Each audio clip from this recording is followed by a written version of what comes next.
Tardes a todos, bienvenidos a nuestro conversatorio del día de hoy. En esta ocasión tenemos una gran personalidad para apoyarnos con su tema. Es la licenciada Lérida Alejandra Rodríguez Pastrana, es licenciada en Derecho egresada de la Universidad La Salle, Campus Ciudad de México. Realizó estudios de maestría en Derecho Fiscal en la Universidad Panamericana.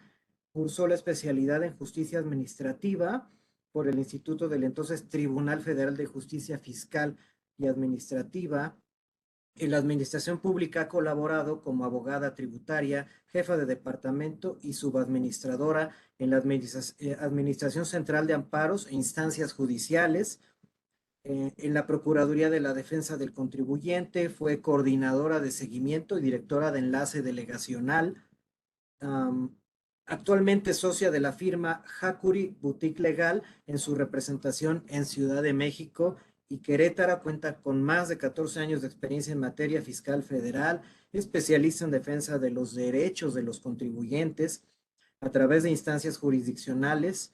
En el ámbito académico ha participado impartiendo clases eventuales en derecho fiscal en diferentes universidades, diplomados, titular de varios programas de radio, Defensa Fiscal a tu Medida, de la plataforma Yes Intelectual.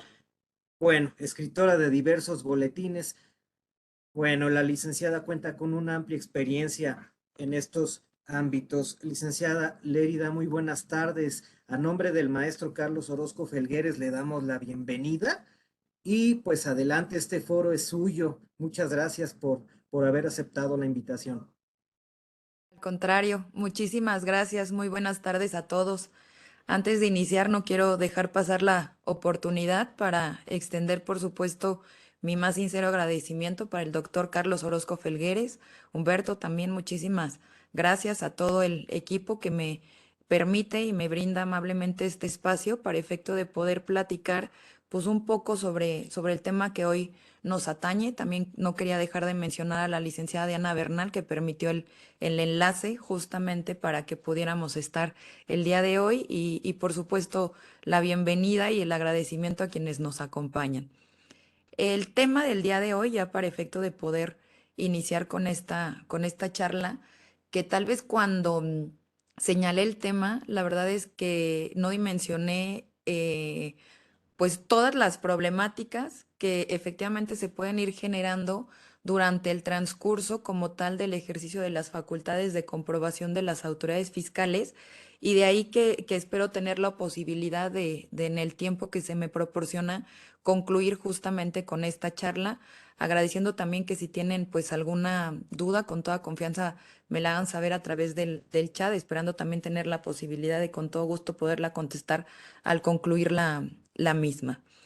Ahora bien, para efecto de que podamos tener un contexto claro respecto de lo que vamos a platicar el día de hoy, del alcance como tal que se tiene a través de este ejercicio de facultades de fiscalización de las autoridades fiscales, en este caso federales, es importante considerar que este tipo de ejercicios debemos de partir, digamos, que de origen, todos como ciudadanos, tenemos la obligación constitucional, a partir justamente del contenido del artículo 31, fracción cuarta de nuestra Constitución Federal, pues de contribuir al gasto público. Sabemos que esta contribución al gasto público se rige por ciertos principios de proporcionalidad, equidad y legalidad. Sin embargo, esta contribución adicional a estos principios que he mencionado, la forma como tal en que se realiza parte también de un principio de autodeterminación de las contribuciones que establece el artículo 6 del Código Fiscal de la Federación. ¿A qué me refiero con este principio de la autodeterminación? Pues propiamente que es el propio contribuyente, somos nosotros mismos quienes al final vamos a entregar esta información de la determinación de nuestras contribuciones a las autoridades fiscales y en su caso del entero de las contribuciones correspondientes. Sin embargo, esta autodeterminación, si bien debe de partir de un principio de confianza justamente a los pagadores de impuestos, lo cierto es que la autoridad, como al ser propiamente la autoridad hacendaria la encargada de la recaudación, de la fiscalización, pues tiene en su caso facultades, ha sido dotada justamente de facultades para efecto de determinar si ese cumplimiento, si esa autodeterminación que nosotros estamos haciendo es la correcta. De ahí que pudiéramos englobar de forma muy general en dos, digamos, las atribuciones que tienen las autoridades fiscales federales. En este caso, ¿cuáles son? Las facultades como tal de gestión y las facultades de comprobación, que son justamente de las que vamos a platicar. Sin embargo, no quiero dejar de mencionar porque a lo largo de la charla vamos a ver que dentro de las problemáticas que se generan en facultades de comprobación, hay algunas que están vinculadas o van totalmente de la mano también con el ejercicio de facultades de gestión. Para hacer una distinción al respecto, de hecho, ya la segunda sala de la Suprema Corte de Justicia de la Nación emitió una jurisprudencia, es la jurisprudencia 22 de 2020, donde hace en cierta medida la distinción justamente entre este tipo de facultades, señalando que por lo que hace a la primera, las facultades propiamente de gestión, pues son las que se refieren en su caso a las de vigilancia, a las de control. Perdón, ando aquí apretando algo que no debo, de las autoridades fiscales. Y estas no están encaminadas, a diferencia de las facultades de comprobación, a una determinación de contribuciones o determinación de créditos, sino que van dirigidas incluso a asistir al contribuyente en el cumplimiento de sus obligaciones. Dentro de estas facultades de gestión, para que tengamos ejemplos muy claros, vamos a encontrar, por ejemplo, la emisión de opinión de cumplimiento, donde la autoridad, pues propiamente le está señalando a la autoridad qué tan al corriente está o no en la presentación de sus obligaciones, si hay créditos a su cargo, por ejemplo, si está o no localizado. También ese contacto que se tiene ya de forma pues cada vez más recurrente por parte de las autoridades a través de la emisión de cartas de invitación o de correos que nos llegan directamente en donde nos indican, oye, estoy detectando que no me has presentado tal declaración de tal mes. Esto incluso ya cuando se llega también a la emisión formal de un requerimiento. También pudiéramos ubicar como tal estos requerimientos o a las multas que se generan por la omisión en la presentación de declaraciones, ubicarlas dentro de las facultades de gestión. Adicional a estas, la cancelación y la restricción del certificado de sello digital, que además ha sido una herramienta pues valiosísima para la autoridad. En charlas que he tenido justo al respecto de esta atribución en específico de la restricción y la cancelación, les digo, si bien es una facultad de gestión, de repente la forma en que la autoridad la ejerce, pues ya más bien se está pasando al lado de una facultad de fiscalización, ¿no? O de recaudación como tal. Pero bueno, en términos generales debemos ubicarla como tal en un ejercicio de una facultad de gestión. También los procedimientos que están previstos en el artículo 69 y 69 bis son ejemplos justamente de este tipo de atribuciones. Este tipo de atribuciones, a diferencia de lo que son ya formalmente las facultades de comprobación, se rigen por el contenido del artículo 16, no están forzadas, digamos, a que se rijan también por un principio de audiencia previa, a diferencia de propiamente lo que son las facultades, digamos, ya como tal de comprobación, que esas en todo caso adicional también se regularían por el artículo 14 constitucional. Esa es como una de las diferencias trascendentales entre una y otra. Ahora bien, ya propiamente hablando de las facultades de comprobación, pues en estas son las que van dirigidas por las autoridades fiscales, pero ya a una revisión sustantiva de ese cumplimiento de obligaciones y en su caso a la determinación de omisión justamente en el pago de impuestos, de contribuciones, la liquidación como tal de estos. Básicamente, estas son, digamos, a modo general, reitero, los dos tipos de atribuciones que podemos señalar que están conferidas a las autoridades fiscales federales. Ahora bien, propiamente, ¿de qué vamos a platicar el día de hoy? De las facultades de comprobación como tal. Estas facultades de comprobación las vamos a encontrar listadas como tal en el artículo 42 del Código Fiscal de la Federación. Ahí vamos a encontrar todo un catálogo extenso de cuáles son las facultades de comprobación que tienen las autoridades fiscales para efecto de verificar este cumplimiento de las obligaciones tributarias. ¿Qué es lo que les permite a grandes rasgos a las autoridades? Pues verificar el debido cumplimiento justamente de las disposiciones fiscales, requerir información a los contribuyentes, a los terceros relacionados con ellos, a los responsables, incluso también hay solidarios, detectar si hay omisión como tal en el pago de contribuciones, emitir ya como tal una determinación, un crédito fiscal, pero además también el detectar la posible comisión de un delito fiscal. Entonces, a esto, digamos, es a lo que van enfocados, dirigidas propiamente el ejercicio de las facultades de comprobación.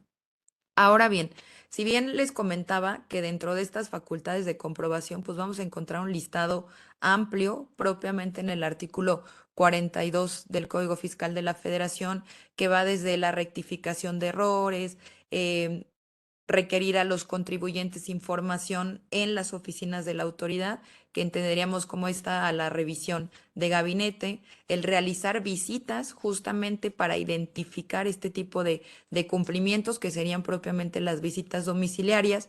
Hay otro tipo también de visitas especiales que van dirigidas, por ejemplo, a la emisión correcta de comprobantes fiscales, a que se cumpla con otro tipo, digamos, de requisitos a lo mejor no tan sustanciales en cuanto al pago de contribuciones, pero que no obstante están vinculados con cuestiones formales de la materia tributaria. Adicional a esto, por supuesto, también la revisión de dictámenes, las revisiones electrónicas, que ya también pudiéramos considerar propiamente como procedimiento de fiscalización, y bueno, otro tipo de atribuciones que se consideran como tal dentro de estas facultades de comprobación. Sin embargo, a lo largo de esta charla, quiero que esté enfocada propiamente a tres, las que encontramos en las fracciones 2, 3 y 9 de este artículo 42 que he mencionado: revisión de gabinete, visita domiciliaria y revisiones electrónicas. ¿Por qué? Porque es en estas justamente en las que vamos a ver identificada la facultad como tal de la autoridad, que va dirigida propiamente a determinar la situación fiscal del contribuyente y en su caso imponer una carga tributaria derivado de que detecte por ahí irregularidades u omisión en el pago de contribuciones. Este tipo de ejercicio de facultades de comprobación es, si bien no nueva, a lo mejor se han ido ampliando como tal atribuciones para la autoridad.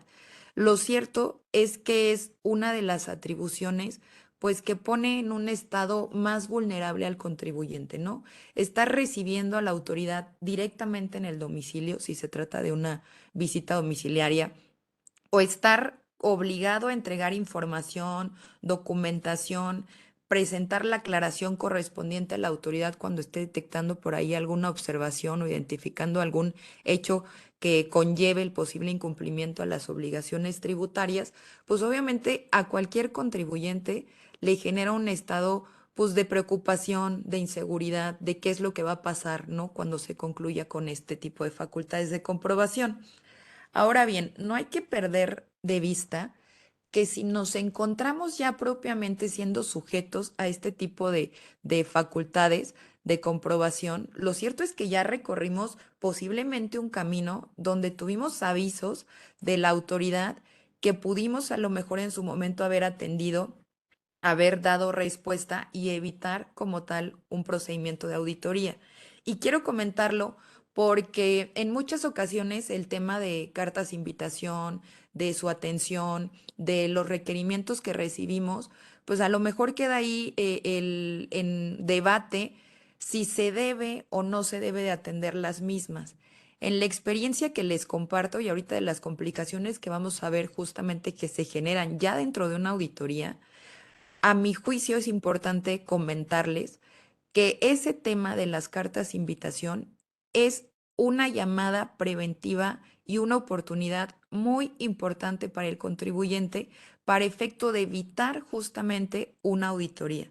Y esto se los comparto porque en la experiencia que tuve justamente en la Procuraduría de la Defensa del Contribuyente, donde teníamos un área de asesoría, que era como un área pues preventiva, el primer contacto que muchas veces tenía el contribuyente con nosotros era: recibí una carta de invitación, no sé cómo darle respuesta, o me están señalando que no estoy obligado a darle respuesta. Efectivamente, si bien de forma automática la no atención de una carta de invitación no va a ser un sustento para la determinación, por ejemplo, de un crédito, lo cierto es que sí la omisión total de este tipo de documentos conlleva que se generen situaciones que podemos prevenir.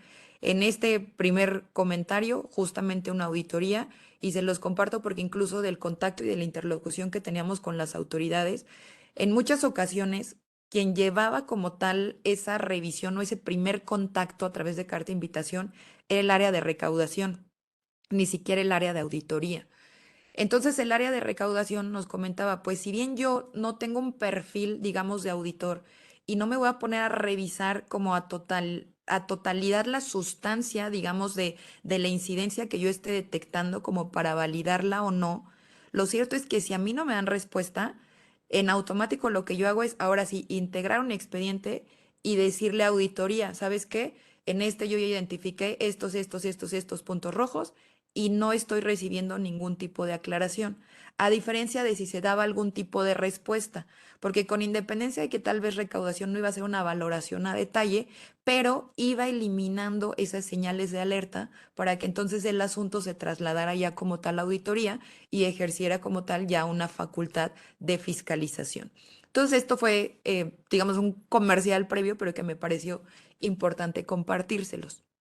Ahora bien, les comentaba, si ya estamos siendo sujetos a facultades de comprobación, es que ya recorrimos este camino preventivo, digamos, a una auditoría y ya sea por una cuestión atribuible al contribuyente o simplemente porque la autoridad determinó que no era suficiente o incluso porque no hubo a lo mejor como tal ese camino recorrido, sino ya hubo incidencias que para la autoridad justificaban de forma directa este ejercicio de facultades de fiscalización, pues se le notifica como tal ya el inicio al contribuyente.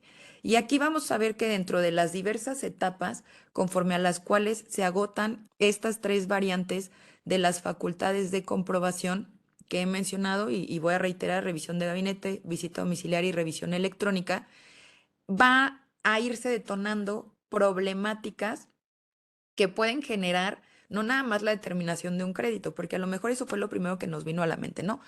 ¿Cuál es el problema de yo estar siendo sujeto de una auditoría que me determine en un crédito fiscal? No nada más es eso, por eso les comentaba, es un procedimiento en el cual propiamente al contribuyente ya lo vamos a tener en una situación sumamente vulnerable. ¿Por qué? Porque el ejercicio de las facultades que a mi consideración pueden afectar más a un contribuyente, como son ya propiamente tener un crédito a cargo, pero además una afectación en sus cuentas bancarias, un aseguramiento en sus cuentas que no le permita la movilización de sus recursos o la afectación en su certificado de sello digital. Estas tres que a mí se me hacen pues sumamente graves para la operación del contribuyente y para hacerles frente, se pueden detonar justamente del ejercicio de facultades de fiscalización. Entonces tenemos en una primera etapa el inicio como tal de estas facultades. ¿Cómo inician estas facultades propiamente? Bueno, tendría que notificarse por parte de la autoridad, tratándose, por ejemplo, de la visita domiciliaria, pues de una orden propiamente. Una orden donde me van a señalar cuál va a ser el objeto de la visita, qué periodos me van a revisar, qué contribuciones, cuál es la autoridad justamente que va a llevar a cabo este procedimiento, en qué lugar se va a realizar, qué documentos son los que requieren. Tratándose de revisión de gabinete, en este caso, bueno, no estaría la autoridad en el domicilio, pero sí ya me están requiriendo también la información que ellos van a validar respecto de qué contribuciones, el periodo. Hay una variante y lo voy a dejar también un tanto de lado a la revisión electrónica, porque la revisión electrónica pues parte ya más bien de una notificación a través de nuestro buzón tributario, en el cual pues ya propiamente va como muy identificada una observación, ¿no? O algún párrafo en específico, algún apartado en específico de mi declaración que ya la autoridad tiene perfectamente identificado donde hay alguna inconsistencia entre lo que yo reporté, entre lo que he declarado, entre la información que ellos tienen, entre los comprobantes fiscales que se han emitido. Y a diferencia, digamos, de la visita domiciliaria y de la revisión de gabinete, en la revisión electrónica incluso ya viene como tal una preliquidación. En los tres procedimientos, por supuesto que yo tengo la posibilidad de aportar documentación para desvirtuar, en su caso, por ejemplo, en la revisión electrónica esa preliquidación, y en los otros, pues más bien va a ir siendo parte justamente de esa revisión que va a realizar la autoridad. Entonces, en las primeras dos que mencionaba, visita domiciliaria y revisión de gabinete, tenemos que la autoridad, para efecto de la notificación como tal de las mismas, pudiera realizarse esta a través de la vía personal. ¿Y qué pasa en el caso de que no se pueda localizar al contribuyente o que éste no se encuentre en su domicilio porque lo desocupó y no presentó el aviso?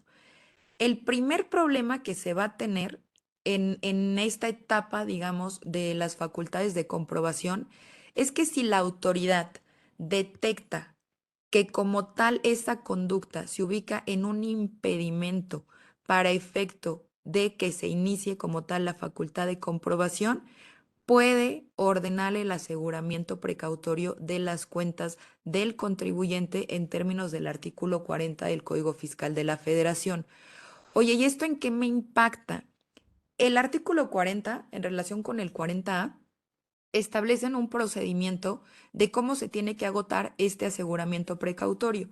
Si bien puede ser también sobre otros bienes, la primera opción que se tiene propiamente ya de ejercer el aseguramiento precautorio cuando no se localiza al contribuyente es propiamente sobre las cuentas bancarias. Y esa es la práctica que tiene la autoridad. Ahora, tengo yo esta problemática e incluso si vamos al texto de los artículos en mención, en específico es el 40A, donde se hace un señalamiento en el sentido de decir cuando no se localice al contribuyente. Incluso en este supuesto, me acuerdo que cuando realizaba el análisis correspondiente, hay que tener en cuenta que hay una distinción entre el caso de un contribuyente no localizado y el caso de un contribuyente no localizable, que eso de alguna manera se identifica cuando hablamos de la notificación por estrados. Entonces, a modo de poderlo entender muy claramente, el contribuyente no localizable es aquel en el que se tiene la evidencia, digamos, de que ya en ese domicilio no va a ser posible encontrarlo en ningún momento. O sea, ya en ese domicilio no vamos a encontrar al contribuyente. A diferencia del contribuyente no localizado, que puede tratarse de una no localización temporal. Fue la autoridad en un momento y no se encontraba ahí el contribuyente, pero a lo mejor se advierte pues que el domicilio tiene los letreros o los signos correspondientes de que sí es el lugar, digamos, que corresponde al domicilio fiscal del contribuyente. Sin embargo, el aseguramiento precautorio como supuesto para su procedencia no establece que el contribuyente esté no localizable, sino que establece que esté no localizado. Por eso quise hacer esta distinción. Además, también señala que va a ser procedente si desocupa el domicilio o básicamente pues se advierte que no se le va a poder encontrar en este. Entonces ya tenemos ahí la primer problemática. Fue la autoridad, no me encontró y ya aseguraron mis cuentas. Les comentaba que hay un procedimiento como tal, conforme al cual se agota el aseguramiento precautorio de las cuentas, donde se rige por plazos. La autoridad prácticamente informa a través de la Comisión Nacional Bancaria y de Valores, de CONSAR, que se ordena como tal la aplicación de esta medida de apremio.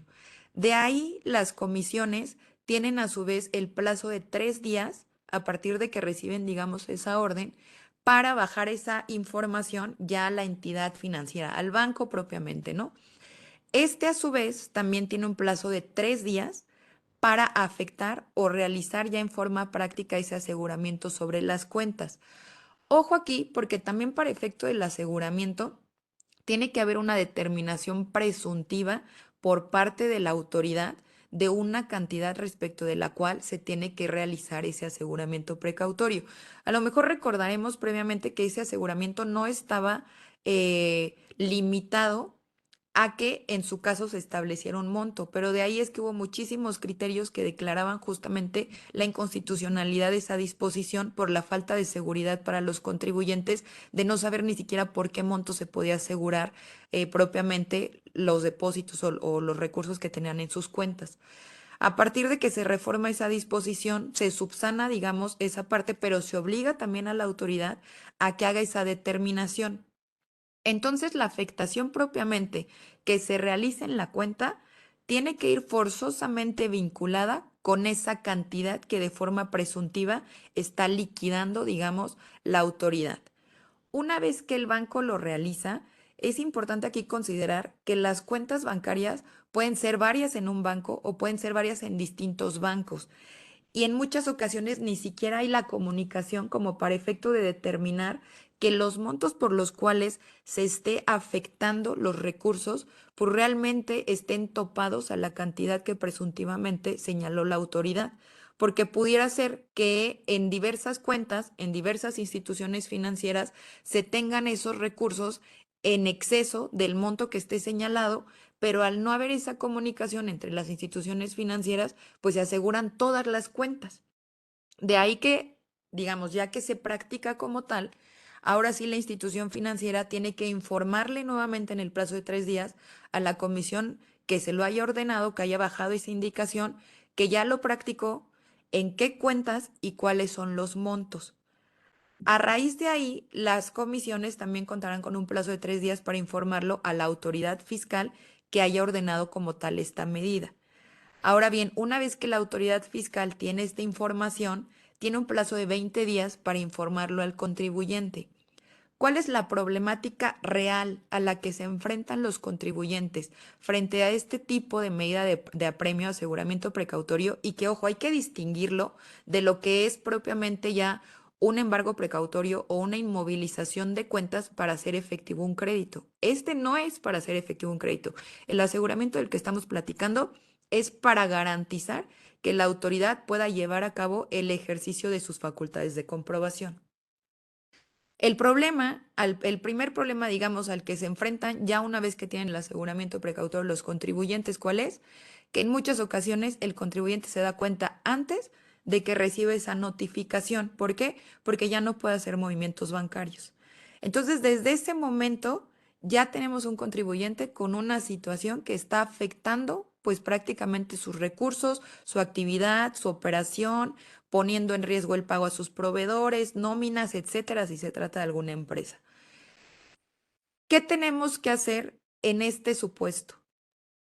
Si bien incluso hay criterios de que el aseguramiento precautorio no se considera una resolución definitiva que pueda ser controvertible a través del juicio contencioso administrativo, dentro, digamos, de las opciones que se tendría de una justicia tradicional, una justicia, digamos, jurisdiccional, tendría que ser propiamente el amparo indirecto.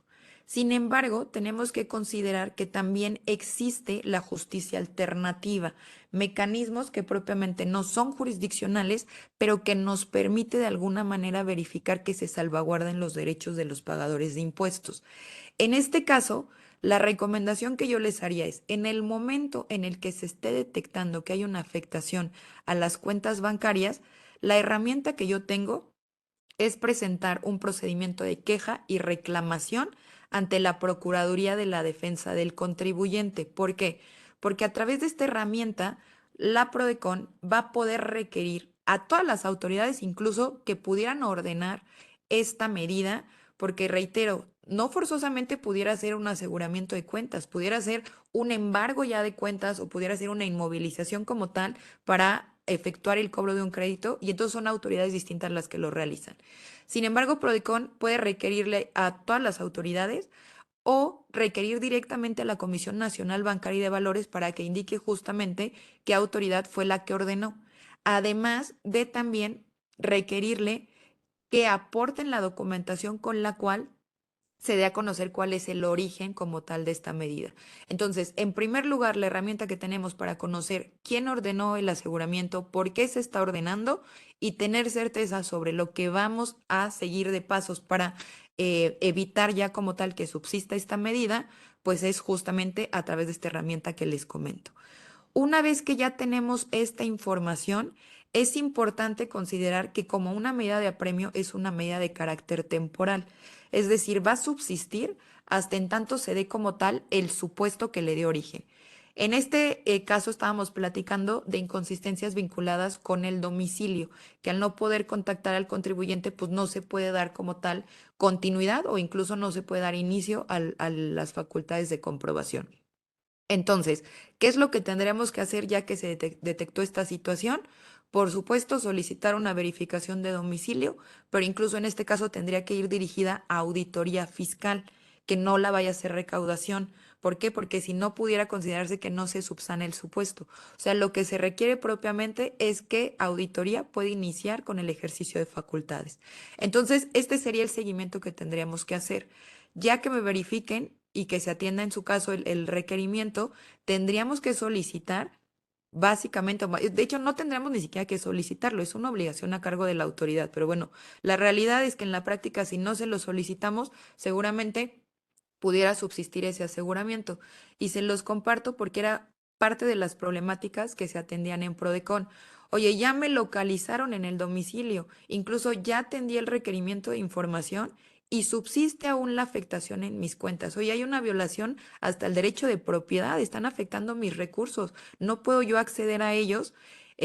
Hasta les pudiera yo comentar, oye, de subsistir de forma ilegal esta medida, pues posiblemente ya hasta solicitar por ahí un pago de daños por la afectación que se esté generando. Pero bueno, para efecto de atenderla como tal, también a través del procedimiento de queja, y esto se los comento porque los plazos en el procedimiento de queja son plazos muy cortos.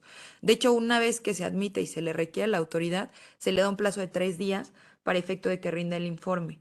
En la mayoría de los casos, cuando son ilegalidades tan evidentes, la autoridad lo que hace es en esos 3 días justamente ya dejar insubsistente en su caso el aseguramiento para que al momento en el que rinda el informe pueda ya como tal acreditar que no subsiste esa violación.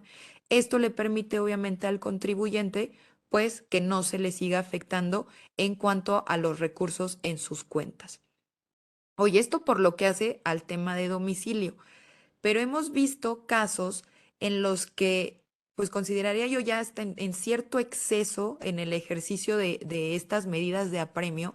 La autoridad señala, no me está aportando la contabilidad de forma completa. Incluso, pues consideran, por ejemplo, oye, ya detecté dentro del ejercicio de facultades de comprobación que no presentó declaraciones o que no pagó impuestos. Y entonces, en ese caso, yo voy a considerar, o sea, yo autoridad considero que existe el riesgo inminente de que desaparezca por esa falta de pago.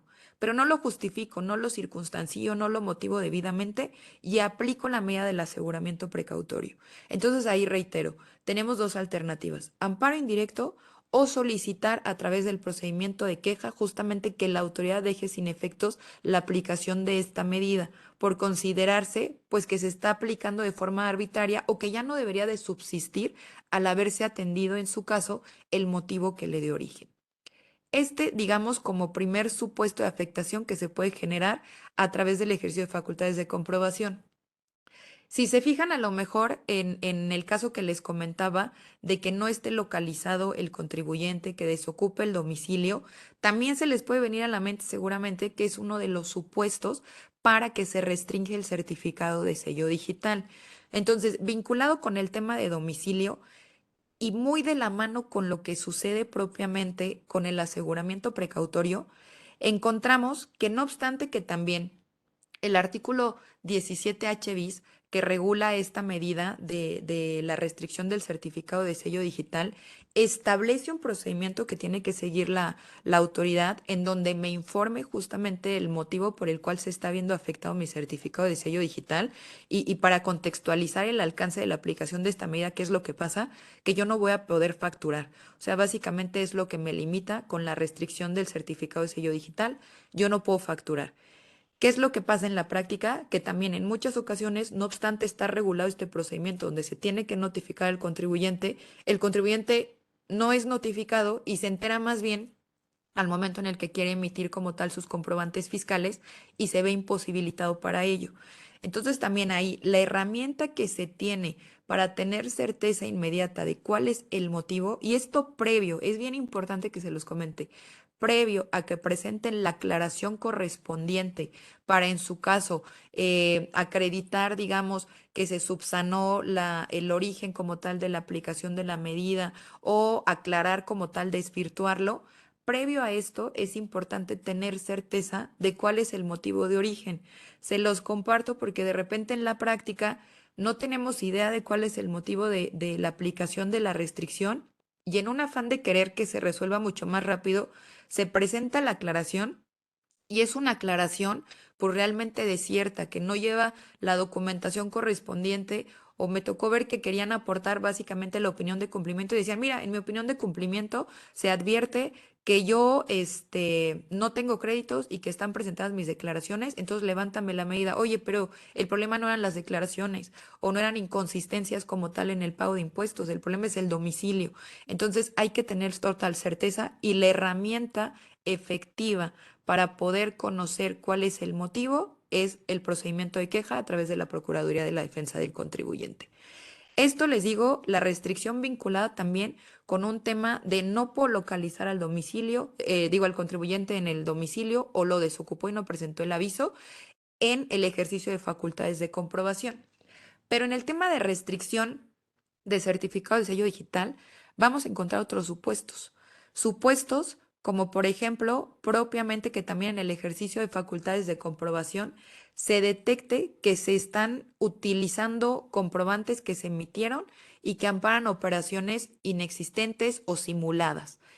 Adicional a esto propiamente, se establece como supuesto a los contribuyentes que ya se ubican como EDOS, que ya sea que hayan acudido como tal al procedimiento de 69 y no hayan logrado acreditar la adquisición de los bienes o la prestación del servicio, o en su caso que no hayan acudido como tal al procedimiento, que digo, esto pasa en muchas ocasiones porque sabemos que para los EDOS no está previsto en el procedimiento de 69 una notificación de forma directa.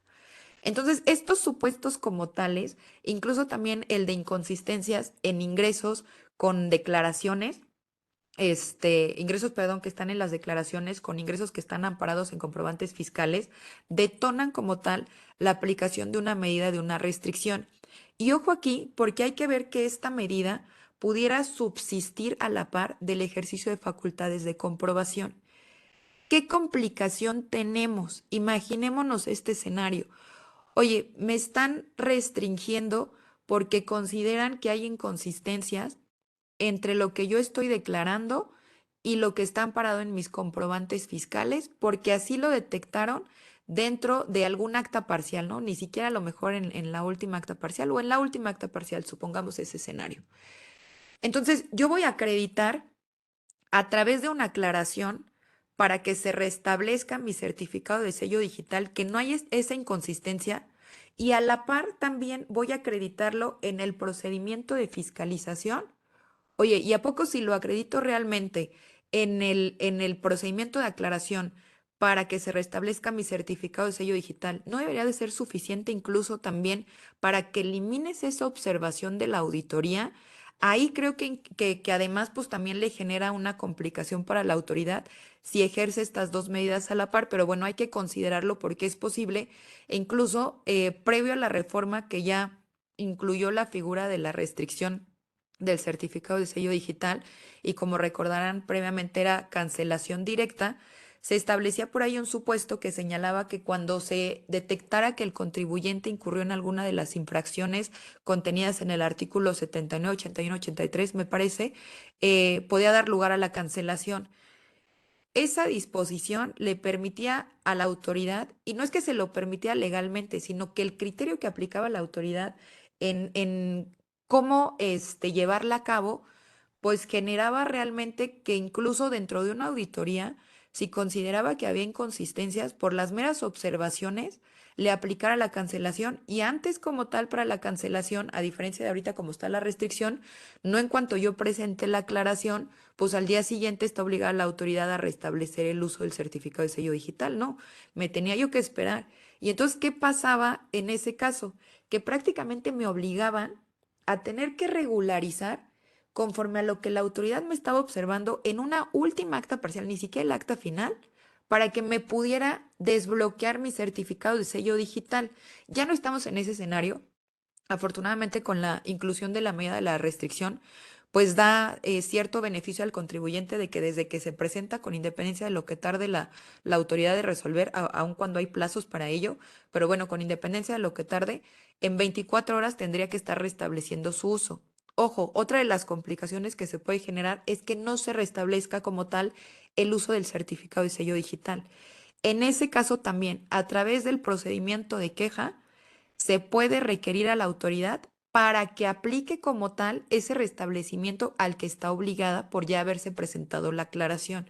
Entonces, es importante que conozcamos estas herramientas porque si no, no nada más vamos a estar siendo afectados de alguna manera con la revisión que está haciendo la autoridad a través de la auditoría, sino que además nos vamos a ver afectados con medidas tan graves como no poder acceder a mis recursos en mis cuentas bancarias o no poder emitir mis comprobantes fiscales porque no tengo el uso, no se ha restablecido como tal el uso de mi certificado de sello digital. Entonces, ahí, en estos dos escenarios, mi recomendación es hagamos uso de los mecanismos alternativos, no nos vayamos a instancias jurisdiccionales y eso no implica que se puedan agotar a la par, se pueden agotar a la par, pero para mí es sí o sí hagamos uso de estas herramientas. ¿Por qué? Porque me van a dar una solución mucho más rápida que tener yo que esperar a que se resuelva una instancia jurisdiccional, aun cuando pudiera a lo mejor, en el caso del aseguramiento precautorio, concederse ahí la suspensión para efecto de que se levante la misma, cosa que no pasaría posiblemente con la cancelación del certificado de sello digital. Por ahí había unos criterios tratándose de amparo.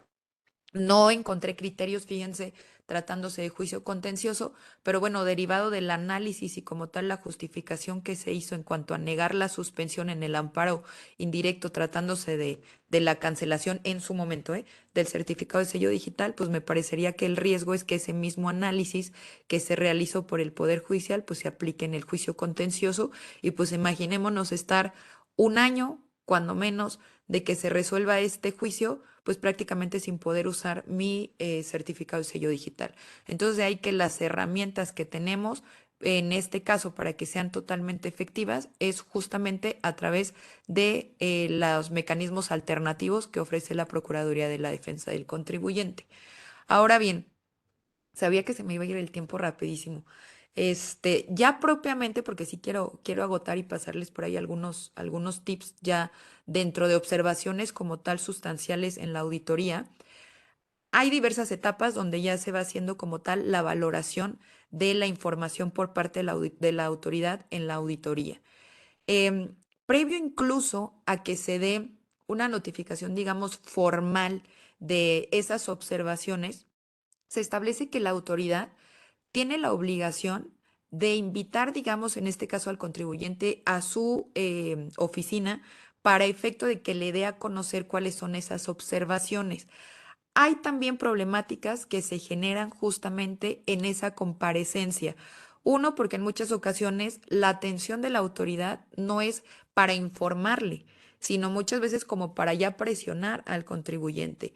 Otra, porque dentro de la obligación que tienen de hacer esta invitación y que acude el contribuyente, se debe de levantar un acta circunstanciada. Sin embargo, en la experiencia que he tenido, me tocó ver actas circunstanciadas en donde básicamente lo que señalaban era que se le informó al contribuyente de forma verbal cuáles eran las observaciones o los hechos que hasta ese momento se habían detectado por parte de la autoridad que pudieran generar un incumplimiento a sus obligaciones tributarias. Y ahí, por supuesto, pues no hay certeza para el contribuyente de realmente en qué escenario se encuentra. Y esto, ¿en qué me afecta? Porque a lo mejor pudiéramos pensar, ok, pero esto es previo a que le notifiquen el oficio de observaciones o esto es previo, en todo caso, a que se levante la última acta parcial. Ok, sí, pero no perdamos de vista que en todo este procedimiento va aparejado la posibilidad y el derecho de autocorrección del contribuyente. ¿Y qué implica? Que si por el transcurso del tiempo no ejerce ese derecho de forma oportuna, pues cambia la situación. ¿Por qué? Porque se generan actualizaciones y recargos, entonces no es lo mismo.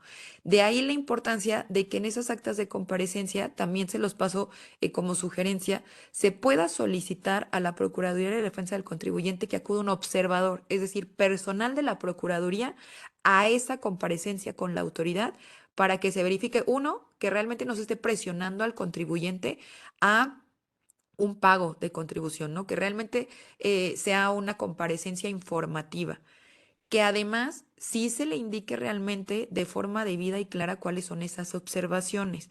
Entonces, esto también como recomendación, un observador a la Procuraduría de la Defensa del Contribuyente se le puede solicitar. Ahora bien, ¿qué pasa cuando ya tengo como tal una calificación, observaciones con las cuales no estoy de acuerdo? ¿Me tendría yo que esperar propiamente a que tenga una liquidación? O sea, ¿esto sería ya el escenario para el contribuyente? No.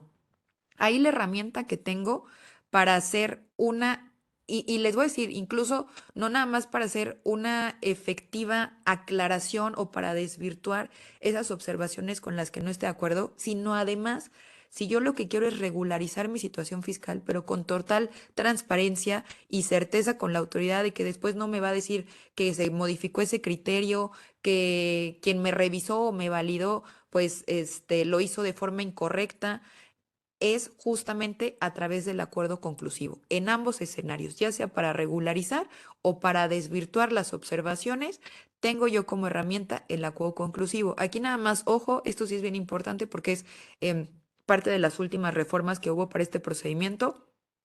Hay un plazo fatal para presentar el acuerdo conclusivo, que es de 20 días posteriores a que se haya levantado como tal el acta final, 20 días posteriores a que se haya notificado el oficio de observaciones considerando el surtimiento de efectos o 20 días posteriores a que me hayan notificado la resolución provisional tratándose de una revisión electrónica. Si lo presento fuera de ese plazo, ya no va a ser procedente el acuerdo conclusivo y estoy perdiendo una herramienta sumamente valiosa para efecto de yo poder negociar, digamos, a lo mejor no es el término adecuado, pero bueno, tener esa interlocución con la autoridad para desvirtuar las observaciones que hasta el momento haya calificado o en su caso para yo regularizar y posiblemente obtener un beneficio del 100% de condonación de las multas de fondo y de forma. Ahora bien, dentro de las observaciones más recurrentes, digamos, que se pueden detectar dentro de una auditoría, ¿qué encontramos? Depósitos bancarios. Depósitos bancarios con los cuales no se encuentra el soporte como tal en el registro contable correspondiente o ya sabemos, también por ahí hay criterio de Poder Judicial que no basta con que esté el registro, sino que en su caso incluso la autoridad puede aplicar la determinación presuntiva del artículo 59 si el registro contable no tiene el soporte documental que acredite justamente o que justifique ese registro contable. Entonces, esa es como de las más recurrentes. Otra de las que me tocó ver que se generó y me parece que incluso pues sí fue un programa por parte de las autoridades fiscales para detectar pues una estrategia, digamos, que sí se consideró como agresiva por dichas autoridades, es el tema de asimilados a salarios. Ahorita les voy a platicar un poquito de cada uno, nada, los quiero mencionar rápidamente. También el tema de materialidad es uno de los temas que más se complican, digamos, dentro del tema de las auditorías. Ahora bien, si estamos platicando de que la herramienta que yo tengo es justamente el acuerdo conclusivo, ¿qué es lo que tendría yo que aportar en estos supuestos? No pudiéramos dar a lo mejor una fórmula general, porque todo depende de la actividad, del giro del contribuyente, de la particularidad de la operación, pero siempre es importante visualizar que tratándose de materialidad de operaciones y materialidad va totalmente vinculado con lo que les platicaba de la problemática de asimilados a salarios, ahorita les detallo, siempre es importante considerar que la documentación que yo aporte, de alguna manera, dé respuesta a las incógnitas de qué servicio es el que me están proporcionando, en dónde me están proporcionando ese servicio, cuándo me proporcionaron ese servicio, cómo es que se proporcionó y para qué es que se proporcionó.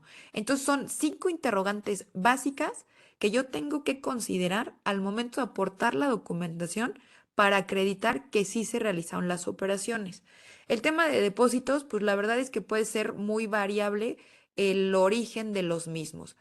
El tema de préstamos, por ejemplo, era uno de los casos y ahí lo que les puedo compartir es que para la mayoría de las autoridades fiscales, que aquí, ojo, voy a hacer un paréntesis, por autoridades fiscales no nada más tengamos en mente a las distintas administraciones del Servicio de Administración Tributaria.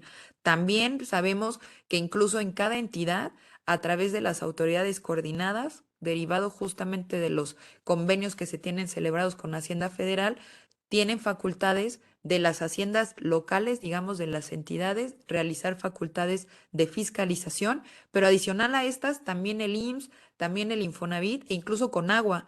Entonces, si yo me ubico, digamos, en facultades de comprobación ejercidas por estas autoridades que les acabo de comentar, es procedente el acuerdo conclusivo.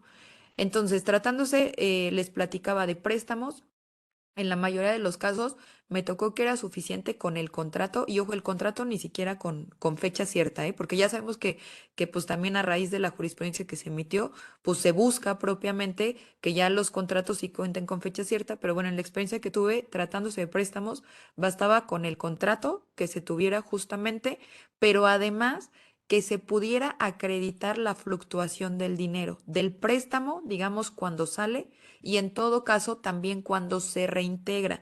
Yo sé que en ocasiones se reintegra ni siquiera en el ejercicio que se está revisando, pero si lo que se busca es transparentar y desvirtuar como tal la observación, mi recomendación es que tengamos documentado justamente ese rastreo del dinero, cómo va esa salida, cómo va ese reintegro, el pago de los intereses, que el contrato cumpla con los requisitos, de repente aportan contratos que no están firmados. Entonces eso por supuesto que le resta total validez a la voluntad que se esté expresando a través del mismo.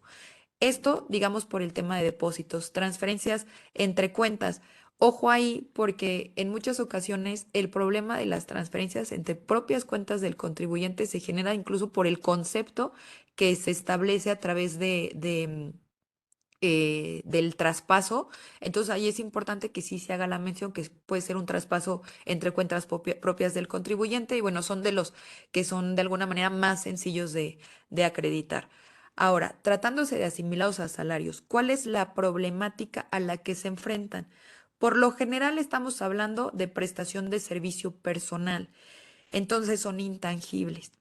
¿Qué es lo que pasa en este supuesto? ¿Qué es lo que hace la autoridad? Identifica este pago de asimilados y va directamente justamente con el prestador del servicio.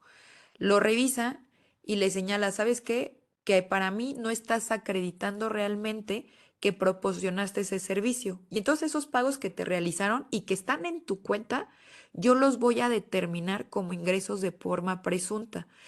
¿Y cuál es el efecto? Que se va a otros ingresos y además de que te voy a determinar impuesto sobre la renta, sobre la cantidad que está depositada en tu cuenta, también lo voy a considerar como valor de actos o actividades para efecto de IVA. Entonces, no nada más está determinando impuesto sobre la renta, está determinando IVA. Y adicional a esto, desconoce la retención y por lo tanto el acreditamiento de dicha retención. Entonces era de los supuestos, digamos, que pues genera una afectación importante para este tipo de contribuyentes. Si bien sabemos que la realidad es que sí fue una práctica, digamos, que en algunos casos se utilizó de forma indebida, en los casos en los que sí hay transparencia como tal en este pago de asimilados en que se recibieron, ¿cuál es la sugerencia? Que haya sí o sí un contrato de prestación de servicios donde se detalle de alguna manera las preguntas que les hacía yo hace un momento, ¿no? ¿Qué servicio se proporciona? ¿En dónde se va a proporcionar? ¿Cómo se va a proporcionar?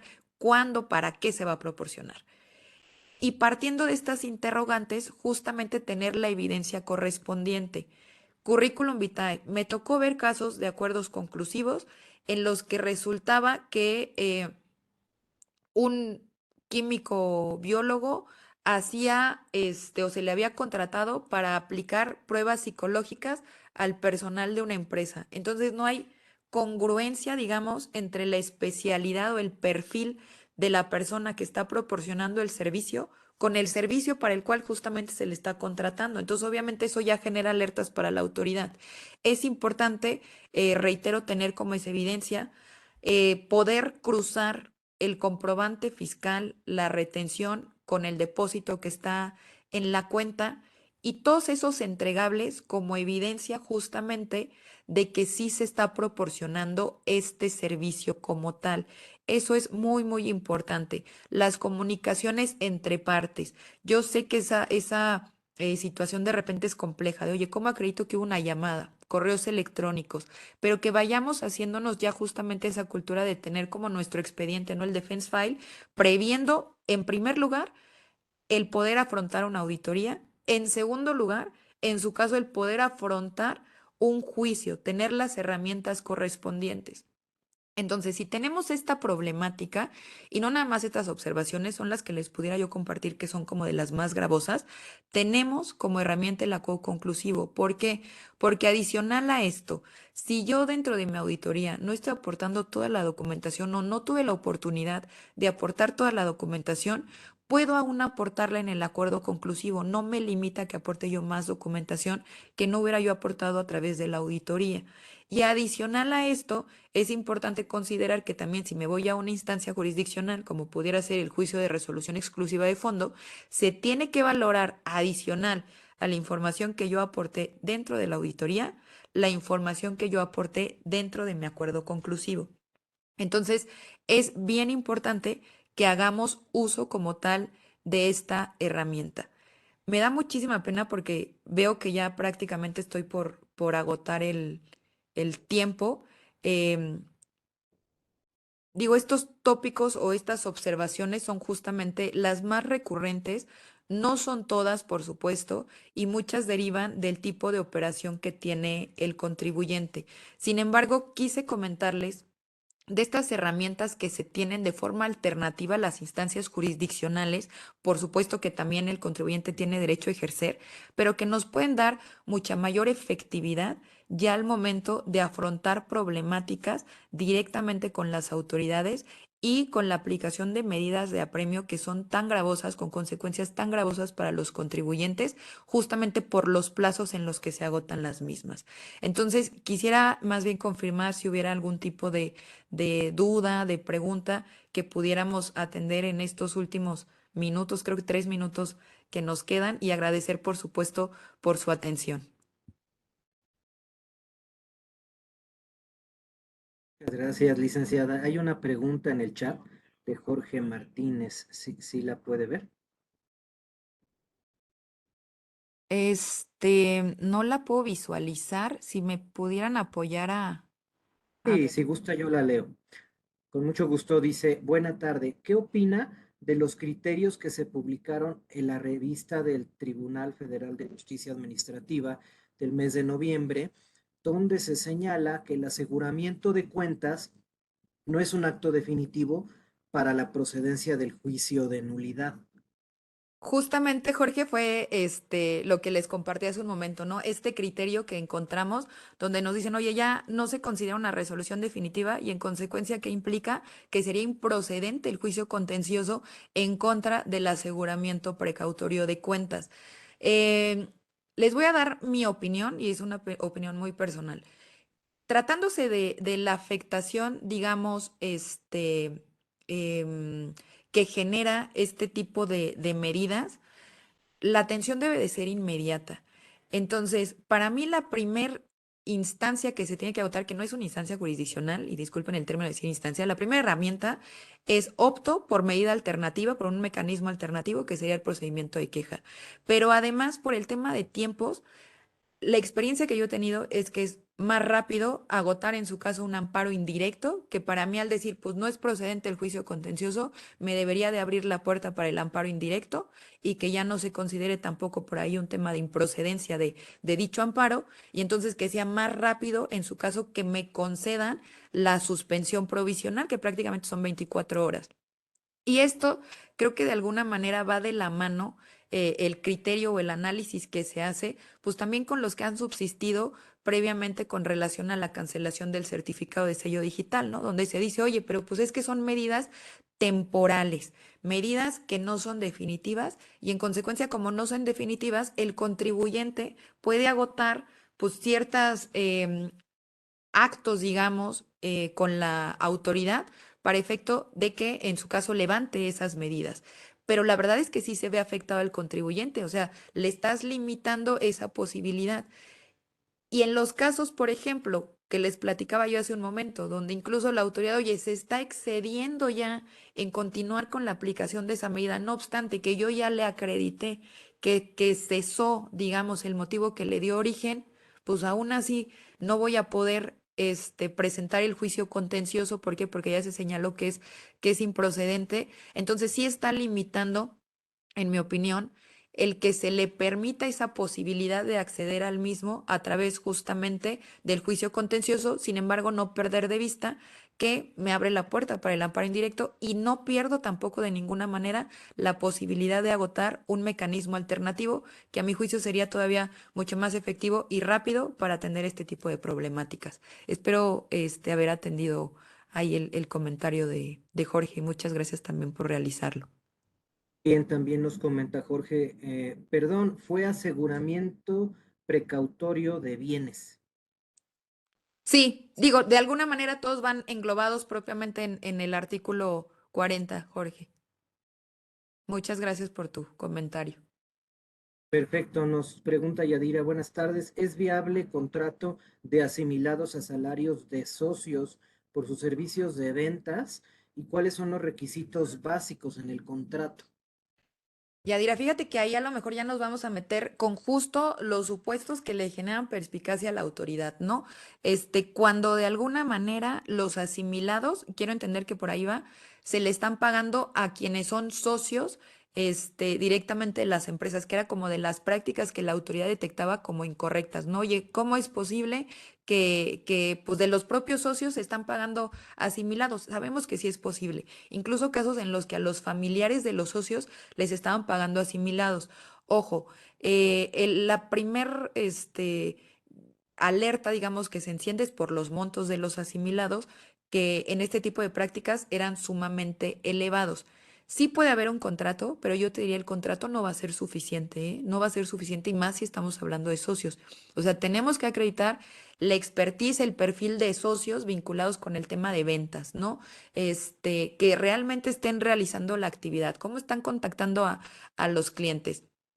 El tema de contrato, pues propiamente tendría que cumplir, digamos, de alguna manera con los contratos propiamente de servicio perdón, de la contratación de personal, pero sí mi recomendación es, tienen que contener de alguna manera esos contratos las respuestas a los 5 planteamientos y vincularse con la documentación que acredite que se cumplió con esas cláusulas, digamos, del contrato. Espero, Yadira, también haber atendido de alguna manera, a lo mejor muy general, el planteamiento. Muy bien, pues muchísimas gracias. Muchas gracias a todos por conectarse a este conversatorio tan importante con este tema tan interesante, principales problemáticas en los procedimientos de fiscalización y su atención efectiva. Licenciada Lérida Rodríguez Pastrana, muchas gracias a nombre del maestro Carlos Orozco Felgueres. Muchas gracias por su participación y bueno, los esperamos en el siguiente conversatorio y esperemos tener más temas que nos pueda compartir por acá, licenciada. Al contrario, muchas gracias. Muchas gracias a todos y que tengan muy bonita tarde, ¿eh? Saludos, hasta luego.